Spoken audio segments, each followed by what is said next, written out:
Marguerite Rosa and I just came out with a new policy brief, and this brief is for state policymakers about how to stretch the school dollar. As you know, states nationwide are facing huge budget holes, and we're going to see some pretty draconian cuts. States like Ohio, California, and others have huge budget gaps to fill.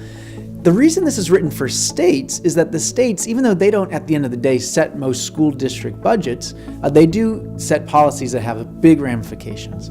The policies that they set, the funding formulas that they set will have a big impact on what school districts can and can't do to close their budget holes. The very worst thing that states could do in this current situation is just to cut funding and do nothing else. If they don't get rid of their tenure laws, of their last hired, first fired laws, of their class size mandates, what that will mean is at the local level, even reform-minded superintendents will have no choice but to just lay off the youngest teachers, get rid of art and music classes, and do other things that are going to be bad for kids. So what we try to do in this brief, first of all, is talk about smart savings versus harmful cuts. We look at how that plays out at the local level. The harmful cuts are not hard to imagine because they're the kinds of things that most districts do in these situations. They lay off all of the youngest teachers. They get rid of their art and music programs, or they stream them way back. Less time for history and science or specialized teachers for those subjects. They trim back on extracurriculars or pass along fees on to parents. They try to trim services like busing and food service. So, kids have to walk further to school, or the meager school lunches are even more meager than ever before. They lower the temperature in the school so everybody has to wear a sweater. These are the kinds of things that schools tend to do.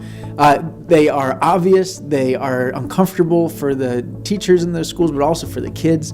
And some things really hurt achievement, like these furlough Fridays that some districts are doing, where they're only teaching 4 days a week, less time for learning. On the other hand, there are some smart savings that you can do that really are meant to hold kids harmless. These are things like rethinking teacher compensation. At a time when we've got this terrible recession out there, doesn't make sense for teachers to continue to get these automatic raises for working another year in the classroom. Trimming back benefits. Healthcare costs in education are out of control, largely because we offer these very generous plans and ask teachers to pay almost nothing for them. That's an area to address. Can we raise class sizes strategically? Maybe keep them low in the early grades, but allow them to rise in other grades. Smart uses of technology, the hybrid learning stuff. On and on, ways to try to maximize the school dollar.